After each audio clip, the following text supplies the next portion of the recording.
কৃষ্ণ। আমাদের এই ইউটিউবে শ্রী রাধা চ্যানেলের মাধ্যমে আমাদের এই যে ভিডিওগুলি আপনারা শুনছেন, যারা যারা শুনছেন বা শুনবেন, তাদের প্রত্যেককে শ্রী শ্রী গৌড়ীয় মঠের পক্ষ থেকে, নামহট্টের পক্ষ থেকে কোটি কোটি দণ্ডবত আশীষ ভালোবাসা জানিয়ে এবং আমাদের এই ভিডিওগুলি আপনাদের দেখার জন্য প্রার্থনা করে শুরু করছি আজকের একটা ভিন্ন স্বাদের টপিকস আলোচনা হচ্ছে, আপনি নেশা ছাড়াতে পারছেন না। মান, যশ, প্রতিষ্ঠা, অর্থ, মোহে আপনি মায়াবদ্ধ, মায়া হতো, তাহলে এইগুলি কি করে ছাড়বেন? তাই আমাদের এই আলোচনা হচ্ছে তার মাধ্যমেই। নেশা, এই জড়জগতে বেশিরভাগ লোক নেশা করছে, অথচ সব জায়গায় বিজ্ঞাপন দেওয়া হয়, টিভি থেকে শুরু করে অন্যান্য কিছুতে, যে smoking is injure to health, নেশা স্বাস্থ্যের পক্ষে মারাত্মক ক্ষতিকারক। কিন্তু তা সত্ত্বেও বেশিরভাগ মানুষেরা তারা নেশা করছেন, নেশা করে সামান্য আনন্দ পাচ্ছেন তারা। এই নেশা হচ্ছে কি? মস্তিষ্কে স্নায়বিক কোষ আছে, সেই কোষগুলি মানুষ যখন ধূমপান করে তখন সেই কোষগুলিতে ক্ষতের সৃষ্টি হয়, আর সেই ক্ষতগুলি চুলকোয়, আর মানুষ ভাবে নেশা। এতে সত্যি সত্যি ভীষণ রকমের অসুবিধা হয়। যারা বোঝেন তারা ভাগ্যবান, আর যারা বোঝেন না তাদের আমি যেটা বলছি আপনারা সেটা পালন করুন। আপনি নেশা করছেন, আপনি বড় নেশা করুন। বড় নেশা করলেই ছোট নেশা থাকবে না। মান, যশ, প্রতিষ্ঠা, অহংকার, অর্থের অহংকার, এর মায়া ছাড়তে পারছেন না, আপনি পরম মায়া করুন। তাইলে দেখবেন আপনি ধীরে ধীরে ধীরে আপনি সব কিছু ছাড়তে পারছেন। কিভাবে? এইভাবে যারা নেশা করছেন, যে বিড়ি খাচ্ছেন, দেখুন বিড়ি টানছেন, বিড়ির চাইতে বড় নেশাকে বড় নেশা করতে বলেছি। বিড়ির চাইতে বড় হচ্ছে সিগারেট।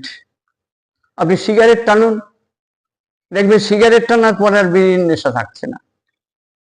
এই সিগারেটের পরে আপনি চুরুট টানুন, দেখবেন ওই চুরুট খেলে আর সিগারেটের নেশা থাকছে না।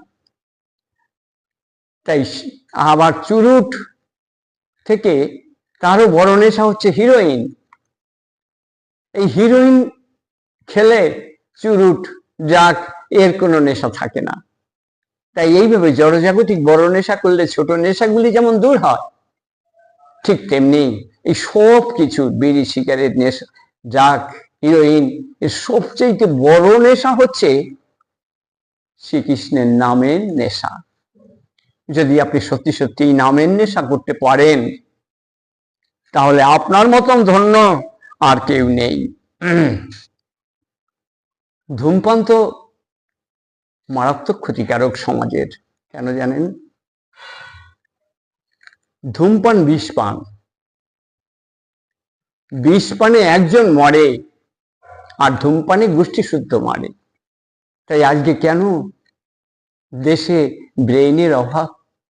কেন নজরুল, রবীন্দ্রনাথ, নেতাজি, মহাত্মা গান্ধী, জওহরলাল নেহেরু, ইন্দিরা গান্ধী, প্রভুপাদ কেন তারা জন্মাচ্ছেন না? ক্ষেত্র তো চাই, কিন্তু ক্ষেত্রের মারাত্মক অসুবিধা। আপনার স্ত্রী, তিনি আমার মা, তিনি গর্ভবতী হলেন। গর্ভবতীর পরে আপনি কি করছেন? আপনি তার সামনে বসে বিড়ি টানছেন, বিড়ি, সিগারেট বা নেশা করছেন। তাতে কি হচ্ছে? তার নাকের মধ্য দিয়ে সেই বিড়ির ধূম তার পেটের হ্যাঁ, সেই ভ্রূণকে আঘাত করছে। তার নাকের মধ্যে যে যখন ওই বিড়ির গন্ধগুলি যাবে, তখন তার মস্তিষ্কের সেই যে ব্রেইন, সেই ব্রেইনটা একেবারে ডিস্ট্রয়েড হয়ে যাবে, একেবারে ধ্বংস হয়ে যাবে। এই জন্যই এই জন্যই আর বড় বড় ব্রেইনি কবি, সাহিত্যিক, রাজনীতিবিদ তারা আর জন্মাচ্ছেন না, জন্মালে অতি ক্ষীণ। তাই সেই জন্যই আমাদেরকে অতি অবশ্যই এই সম্বন্ধে সাবধান হতে হবে। যদি সাবধান না হই তাহলে আমাদের সমাজের পক্ষে ভীষণভাবে ক্ষতিকারক, ভীষণভাবে ক্ষতিকারক। আর ভোগটা কখনই ত্যাগ হতে পারে না। অনেকেই বলে যে আগে ভোগ করি, এখনো বিয়ে করলাম না, কিছু না, এখন ভোগ করব, ভোগের সময় তারপরে ত্যাগ আসবে। কিন্তু না, ভোগ ত্যাগ নয়, ত্যাগেই ভোগ। একটা সত্যি গল্প শুনুন। পাশ্চাত্যের এক সাহেব, একজন ইয়াং ছেলে আর একটা ইয়াং মেয়ে, মেয়েটা প্রশ্ন করছেন ইয়াং ছেলেটাকে, যে আপনি কি সুখী? বলে হ্যাঁ আমি সুখী। বলে চাইলে তো আপনার অনেক কিছু আছে, আপনার গাড়ি আছে, বাড়ি আছে, ধন সম্পদ আছে, ব্যাংক ব্যালেন্স আছে। উনি যেটাই বলছেন সবটাই না, যে আমার কিছু নেই, নাই বাড়ি, নাই ঘর, নাই ব্যাংক ব্যালেন্স, কিছুই নাই। তখন মেম সাহেব বলছেন, তাহলে আপনি এত সুখী হন কি করে? আপনি এইভাবে আপনার কিছু নেই, আপনি সুখী হন কি করে?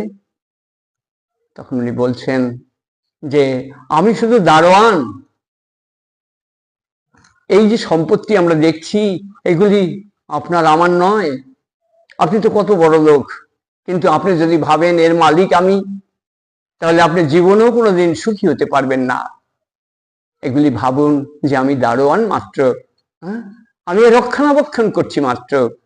তাই দেখবেন আপনার মনটা অত্যন্ত প্রফুল্ল হবে। কলি আপনাকে পেশার সৃষ্টি করতে পারবে না, আপনাকে চিন্তার মধ্যে রাখতে পারবে না। তাই নেশা মানুষের সবচাইতে বড় শত্রু। যদি ধর্মীয় নিয়ম পালন করলাম, আর ধর্মের কিছু নিয়ম, ধর্মকর্ম করছি কিন্তু ধর্মের কোনো নিয়ম করছি না, পালন করছি না, তাইলে কি করে হবে? তাইলে তো সে কোনোদিনই সুখী হতে পারে না, কোনোদিনই সে সুখী হতে পারে না।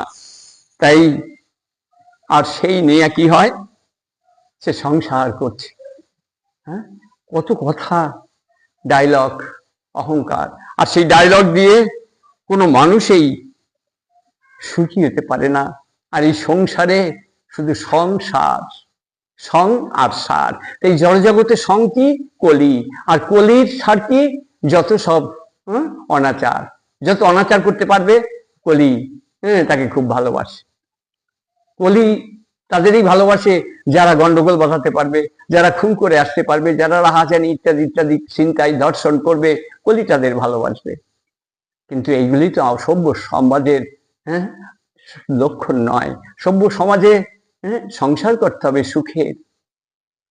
তাই সেই জন্যই সুখের সংসার করতে হবে। কিন্তু দেখুন এই সংসার করে আমাদের কি লাভ হচ্ছে? কেউ সুখী হয়নি। আপনার 14 পুরুষ আপনি দেখুন, এই সংসার করে কেউ সুখী হয়নি। তাই তো পদকর্তা বলছেন, সংসার সংসার করি মিছে গেল কাল, লাভ না হইল ইথে ঘটিল জঞ্জাল। কিসের সংসারেই ছায়াবাজি প্রায়, ইহাতে মমতা করি দিন বৃথা যায়। তাই আমাদের বেশিরভাগ লোকের এই দিন বৃথা চলে যাচ্ছে। এটা কি আপনি বুঝতে পারছেন? আজকে যদি আপনার বয়স 10, 15, 25, 70, 75 হয়, তাহলে এই 10, 15, 25, 75 বছরের কিন্তু মৃত্যু হয়ে গেছে। চোখের এই দৃষ্টি আপনার ক্ষীণ হয়ে আসছে, আর সিগন্যাল হয়ে গেছে, ট্রেনের সিগন্যাল গ্রিন, আর মানুষের যাওয়ার সিগন্যাল হোয়াইট। তাই আমাদের হোয়াইট হয়ে গেছে। এরে কালো করে কোনো লাভ নেই। জড়দেহে শক্তি থাকে না, জড়দেহ নির্দিষ্ট সময় অবধি চলে। তাই দয়া করে আমরা এই ক্ষুদ্র পরিসরে এই জড় জগতে আমরা এসেছি। এটা দুঃখালয়ম অশাশ্বতম। এখানে কোনো সুখ নেই, এখানে কোনো শান্তি নেই। আমরা যে ক্ষণিকের সুখ পাচ্ছি সেটা দুঃখের কারণ। এটা বুঝতে হবে। আপনারা সবাই বুদ্ধিমান, আপনারা বিবেচক, আপনারা অবিবেচকের মতন কাজ করবেন না। ধর্মকর্ম করতে হলে অবশ্যই তাকে নিয়ম শৃঙ্খলা পালন করতে হবে, আর নিয়ম শৃঙ্খলা পালন করতে পারলেই আপনি আমি সুখী হব, নইলে আপনি আমি সুখী হতে পারবো না। আর মান যশ প্রতিষ্ঠা এগুলি আপনি কাটাতে পারবেন না। তাই আমরা পাগলের মতন সম্পদের পিছনে না ঘুরে আসুন আমরা পাগল হই ভগবান শ্রীকৃষ্ণের চরণে। শ্রীকৃষ্ণকে ভালোবাসুন, দৃঢ় শ্রদ্ধা আনুন। শ্রদ্ধা আসলেই আপনি একনিষ্ঠ হবেন, একনিষ্ঠ হলেই আপনি সদ্গুরু পাবেন, আর সদ্গুরু পেলেই আপনি যুগ ধর্ম বুঝবেন। তাই দয়া করে আপনারা সবাই বলবেন হরে কৃষ্ণ কৃষ্ণ কৃষ্ণ হরে হরে, হরে রাম রাম রাম হরে হরে। এ সবাই করবেন, সবাই সংসারকে সুখী করুন। তাই শুধুমাত্র প্রথমে আপনার সংসার, তারপরে আপনার পাড়া, আপনার গ্রাম, আপনার ডিস্ট্রিক্ট, আপনার রাজ্য, তারপরে আসুন আমরা সবাই মিলে আমাদের দেশকে সুন্দর থেকে সুন্দর করি, এবং পঞ্চম পুরুষার্থ কেন্দ্রিক যে ভারতীয় সংস্কৃতি সেটা মহান, সেই মহানকে আমরা সবাই মাথায় রাখি। এই প্রার্থনা রেখে সবাইকে কোটি কোটি দণ্ডবত আশিস ভালোবাসা জানিয়ে, যদি আপনাদের এইটা একটু ভালো লাগে তাহলে আমাদের সমর্থনে একটু সাবস্ক্রাইব করবেন। এই প্রার্থনার আলোকে আমি এখানেই সমাপ্ত করছি আমার পরিভাষণ।